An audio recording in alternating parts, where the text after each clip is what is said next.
আল্লাহ রাব্বুল আলামিন ফরমায় ইন্নাল্লাযীনা আমানু ওয়া আমিলুস সালিহাত কানাত লাহুম জান্নাতুল ফিরদাউসি নুজুলা। জান্নাতুল ফিরদাউস একটা জান্নাত রে ভাই। এই জান্নাতুল ফিরদাউসের মধ্যে যদি প্রবেশ করতে হয়, এই জান্নাতুল ফিরদাউসের মধ্যে যদি মেহমান বনতে হয় রে ভাই, আল্লাহ রাব্বুল আলামিন জানায় দেন, ও আমার বান্দাগণ হল আমি রব্বুল আলামিন দুইটা শর্ত লাগাই দিলাম রে ভাই। এই দুইটা শর্ত যত সমস্ত বান্দাগণ হলে মানিয়ে নিব, দুইটা শর্তের উপরে যত সমস্ত বান্দাগণ হলে আমল করিয়া দিব রে ভাই, তত সমস্ত বান্দাগণ হলে আমি রব্বুল আলামিন কাল কিয়ামতের ময়দান জান্নাতুল ফিরদাউসের মেহমান বানায়া উঠাইমু। সুবহানাল্লাহ।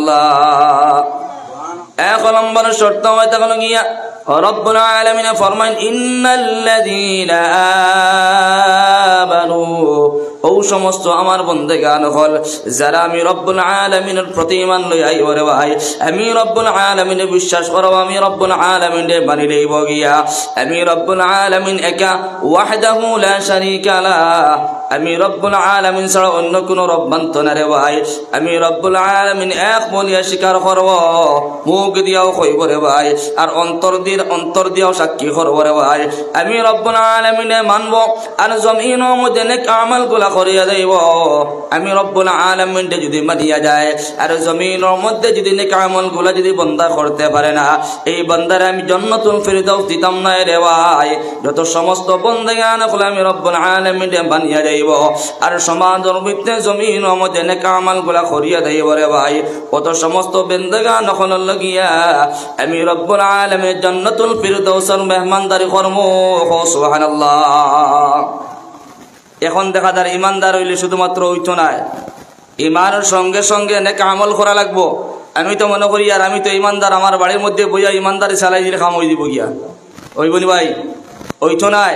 কারণ ইমানদার আপনি কিন্তু শুধুমাত্র ইমানদার হইলে ওইতো নয়, জান্নাতুল ফিরদাউসের মেহমান বনতে হইলে খালি ইমানে কাম দিত না। কারণ রব্বুল আলামিন এখন দুইটা শর্ত মানা লাগবো।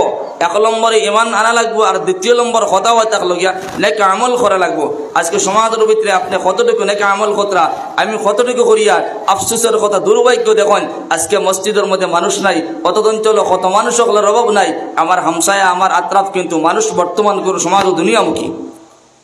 দুনিয়া এমন ক্যাপচার করছে রে ভাই, এমন দুনিয়ায় মায়া মহাব্বতের মধ্যে ঢুকিছে আল্লাহর বান্দা যদি বুঝ পাইতো দেন এই দুনিয়াটা আমার দুকা দেনওয়ালা। আল্লাহ ফরমান ওয়ামাল হায়াতুদ দুনিয়া ইল্লা মাতাউল গুরুর, এই দুনিয়াটা যেটা আছে এটা মানুষের দোকান দেনওয়ালা, মানুষের দুকা দেয়। কারণ একটা ওয়াকিয়া আছে, হযরতে পয়গম্বর ঈসা আলাইহিস সালাতু ওয়াস সালাম একজন পয়গম্বর আসলা, ঈসা নবী একজন আসলেন না ভাই, মাত বুঝা জাননি। ও ঈসা আলাইহিস সালাতু ওয়াস সালাম তার দৌরের মধ্যে, তার জিন্দেগির মধ্যে এই দুনিয়া যেটা আছে, দুনিয়াটা একজন বয়স্ক বুড়া বেটি, বয়স্ক মহিলার রূপ ধরিয়া গেল রে ভাই। ও দুনিয়া এই সময় বয়স্ক বুড়া বেটির রূপ ধরিয়া গেল, মাথার সমস্ত চুলটা পাকিয়া গেল গিয়া। বুড়া বেটি এমন সুন্দর সাজ লাগাইয়া, এমন সুন্দর লেবাস লাগাইয়া, সুন্দর সুন্দর শাড়ি পরিধান করিয়া, হাতর মধ্যে খাড়ু লাগাইয়া, গলার মধ্যে আর লাগাইয়া, তো সুন্দর সাজ লাগাইয়া রে ভাই। ও আল্লাহর বন্দী এই সময় বসিল, তখন একজন মানুষে জিগাইলা, ও মহিলা ব্যাপার বুঝতাম পারি না, তোমার তো দেখা যায় বর্তমান কোন সময় তুমি রিটায়ার্ড পৌঁছিলা, 70 বছর 80 বছর তোমার জিন্দগি হয়ে গেল গিয়া, এখন সময় তুমি তো সুন্দর করিয়া সাজ লাগাইয়া তুমি কোন কারণে বইলাই? ও বুড়া বেটি উঠিয়া কইলা, এই মানুষের প্রশ্ন করলা, ও মানুষের উঠিয়া কইল, বাইরে আমি যদিও বুড়া হয়ে যাই কিন্তু আমার সুন্দর সাজ দেখিয়া, আমার সুন্দর লেবাস দেখিয়া, আমার সুন্দর সুন্দর দেখা যায় খাড়ু কুলা দেখিয়া, এই আমার ডান দিকে যত মানুষ সকল আসন আর আমার বাম দিকে যত মানুষ সকল আসন, এই সমস্ত মানুষ আমার বিবাহ করার জন্য পাগল, ঠিক কিনা? বুড়া বেটি চুল বুল সব ফাঁকি গেছে গিয়া। মানুষ বুড়া হইলে চুল ফাঁকে না নি ভাই? হ্যাঁ, বেটাইন বুড়া হইলে দাড়ি ফাঁকে, চুল ফাঁকে, তো বুড়া বেটি চুল ফাঁকি গেছে গিয়া, শুকুর আব্রু ফাঁকি গেছে গিয়া, কিন্তু বুড়া বেটির সাজ দেখিয়া দেখা যায় নতুন খৈনানতেও ফাটতা নাই।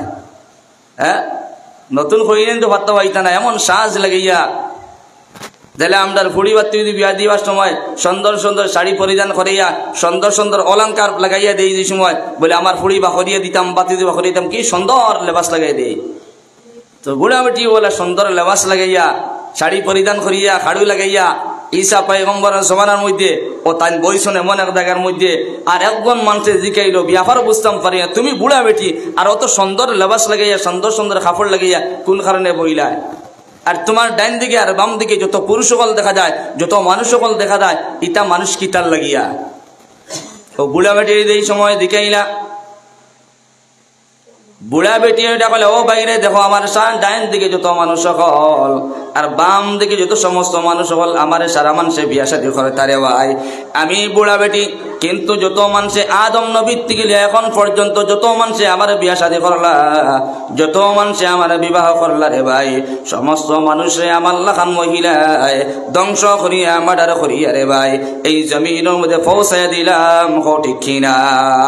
বুড়া বেটি কইলা যত মানুষে আমার বিয়া শাদী করলা সারা মানুষরে আমি মার্ডার করিয়া, আমি মার্ডারই একজন মহিলা, কিন্তু সারা মানুষরে মার্ডার করিয়া কবর নিয়ে পৌঁছাইছি, এর বাদেও মানুষ আমার পিছন থেকে সরে না, সারা মানুষ ডাইন দিকে যত মানুষ লাইন ধরিয়া এবং বাম দিকে যত মানুষ লাইন ধরিয়া সারা মানুষ এর বাদেও আমার বিয়া শাদী করার লাগে প্রস্তুত, কিন্তু সারা মানুষে জানে আমার লাখান মানুষে মার্ডার করি, আমার লাখান মহিলায় মার্ডার করিয়া কবর নিয়ে পৌঁছাই নিয়ে এর বাদেও মানুষ আমার পিছন থেকে সরে না। এখন কি দাঁত বেটি পৌঁছান, যত মানুষের তারে বিয়া করেন বেটি মরে না, কিন্তু সারা স্বামী হল মরি যায়। হ্যাঁ, ডেঞ্জার কেস জানি পৌঁছান ভাই, বেটি মরে না কিন্তু স্বামী হল সারা মরি দিত গিয়া, অত ডেঞ্জার কেস কিতা? তখন কিতাবের মধ্যে লেখছেন এই মহিলা হয়তো হলো গিয়া ঈসা আলাইহিস সালাতু ওয়াস সালামের যুগের মধ্যে যে মহিলা, এই মহিলা হয়তো হলো গিয়া বর্তমান কুরু যুগ যে দুনিয়ারে ভাই এই দুনিয়ার সৌন্দর্য বাড়িতে আছে, দুনিয়াটা বুড়া হয়ে গেছে গিয়া, কত কত বছর দুনিয়া রইল রে ভাই, দুনিয়া বুড়া হয়ে গেছে গিয়া, কিন্তু দুনিয়ার সৌন্দর্য বাড়িতে আছে, দুনিয়ার সৌন্দর্য বাড়িতে আছে।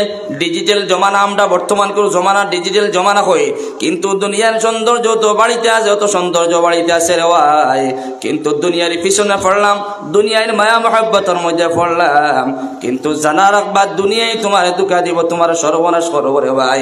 দুনিয়ার পিছনে যত মানুষ সকল পড়লা, সমস্ত মানুষ ধ্বংস হইলা, বরবাদ হইলা, কিন্তু দুনিয়ার পিছনে পড়িয়া জমিনের মধ্যে নেক আমলগুলা করা সম্ভব হয় না।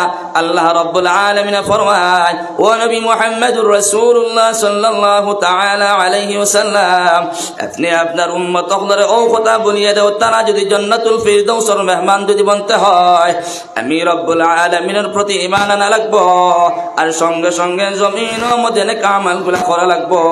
সুবহানাল্লাহ, নেক আমল করা লাগবো, ঈমানের বাদেও জমিনের মধ্যে নেক আমল। জান্নাতুল ফিরদাউস যেটা জান্নাত বানাইছেন রব্বুল আলামিনে, ইকানোর মেহমানদারি, ইকানোর মেহমান যদি বনতে হয় রে ভাই, ইমানদার তো সব উঠে গেছে ইমানদার, কিন্তু ইমানের পিছে মেহনত নাই। নামে মুসলমান, নামে মুসলমান, আজকে আমার বাবা মুসলমান আসলা, বাবা ইমানদার আসলা, দাদা ইমানদার আসলা, ওলা সমাজের ভিতরে নির ভাই, কিন্তু ইমান কি জিনিস, ইমানটা মুফত পাইছি, ইমানের কোনো কদর নাই।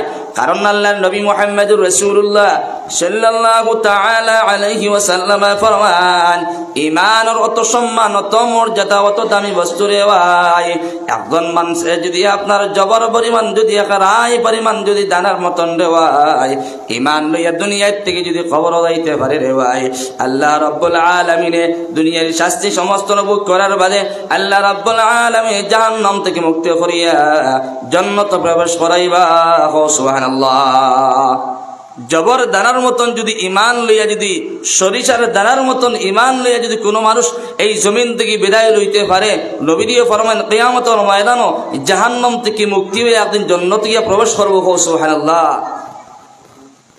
আর নবী দিয়ে ফরমান রায় বরাবর যদি ইমান লইয়া কোনো ব্যক্তি যদি কোনো উম্মত যদি জমিন থেকে বিদায় লইয়া যাইতে পারে, জাহান্নামের সাদারে বুক করতে করতে একদিন হে জান্নাতের মধ্যে প্রবেশ করব। সুবহানাল্লাহ, এখন রায় বরাবর, রায়টা কিতা রেত্তি, এক রেত্তি আমরা কই, কিন্তু আগর আগর উলামা হলে বড় বড় আকাবির হলে এই রেত্তির তাফসীর করছেন গিয়া, একটা বালু যদি 70 ভাগ করা হয়, একটা বালুর দানা যদি 70 ভাগ করা হয়, তখন ও 1টা ভাগ হইতে লগে 1টা রেত্তি। একটা বালু, যে বালু আপনি ধরতে পারতেন না, তো ছোট, চিনির দানার থেকে আরো ছোট না রে ভাই। একটা বালুরে যদি 70 ভাগ করা হয় তখন 1টা ভাগের 1/3 হওয়া হয়। কিন্তু নবী ফরমান 1/3 পরিমাণ যদি কোনো উম্মত হলে যদি এই জমিন থেকে ঈমান লইয়া যদি কবরে যাইতে পারে, কাল কিয়ামতের ময়দান রব্বুল আলামিনে জাহান্নাম থেকে মুক্তি করিয়া জান্নাত দিয়া দিবা। সুবহানাল্লাহ। ইমান কত মর্যাদা, কত বড় সম্মানী বস্তুর ভাই। কিন্তু আজকে ইমানের তলে মেহনত নাই। ইমান কি জিনিস আমরা বুঝতে পারি না। হ্যাঁ, আমরা আকায়েদ গুলাও সহি নাই, আকিদাও গুলাও বাতিল। কারণ আমরা যেটা আকায়েদ গুলাও বাতিল করে নিয়েছি, সহি নাই। কারণ কিতাবের মধ্যে লেখা আকাইদ হয়ে থাকলো কি, আকিদা হয়ে থাকলো কি 3 ভাগে বিভক্ত, হয় ভাগে 3 ভাগে বিভক্ত। আকিদা, গলত আকিদা, সহি আকিদা, ওয়াহদাত, রিসালাত, আখিরাত, 3টা বস্তু। আকিদা 3 ভাগে বিভক্ত, ওয়াহদাত, রিসালাত, আখিরাত। ওয়াহদাত আল্লাহ এক মানা, আপনার আকিদা আল্লাহর এক মানতা, আল্লাহ এক বিশ্বাস করতা। রিসালাত সমস্ত নবী হল রব্বুল আলামিন নবী বানায় পাঠাইছে। এমনকি আমরার নবী আখিরি নবী মুহাম্মদ মুস্তাফা সাল্লাল্লাহু আলাইহি ওয়াসাল্লাম, এই রিসালাতের প্রতি আপনি আকিদারে ঠিক রাখতা বলে সমস্ত পয়গম্বর হল আল্লাহ পাঠাইছেন, সমস্ত নবী হল জমিনের মধ্যে আইছেন আল্লাহর দেওয়া, আল্লাহ পাঠাইল নবী হল। আপনি এখানে আকিদা ঠিক রাখা লাগবো। আর 3য় নম্বর আকিদা হয়ে থাকলো গিয়া আখিরাত। আখিরাতের দিন আপনি বিশ্বাস করা লাগবো। সমাজের ভিত্তিতে দেখা যায় আমার আকিদা বাতিল হয়ে যায় গিয়া। এখন দেখো ওয়াহদাত, আল্লাহরে এক মানা। সমাজের ভিত্তিতে দেখা যায় আমি আল্লাহরে এক মানিয়া, কিন্তু সমাজের ভিত্তিতে আমি আল্লাহরে যদি এক মানিয়াও জমিন মধ্যে বালা বালা ইবাদত বندگی যদি করিয়া দেই রে ভাই, তখন তো আমার আকিদাও সহি আছে। আর আমি জমিন মধ্যে বালা বালা কর্মগুলা করিয়ার কোনো সুবিধা নাই। আর সমাজের মধ্যে ইলা কিছু মানুষ যখন পাওয়া যায় রে ভাই, তারা আকিদা সহি নাই, আকিদা সহি নাই, আকিদা গলত। সমাজের মধ্যে বালা বালা কর্মগুলা করে, নামাজ পড়ে, কোরআন তিলাওয়াত করে রে ভাই, কিন্তু আল্লাহর প্রতি আকিদা পুরা সহি নাই রে ভাই। আল্লাহ ছাড়াও অন্য বস্তুর সম্মুখে গিয়া মাতার নত করে কও ঠিক না। বালা বালা কর্মগুলা করো, নামাজ পড়ো, কোরআন তিলাওয়াত করো রে ভাই, আল্লাহর জিকির আজকার করো, কিন্তু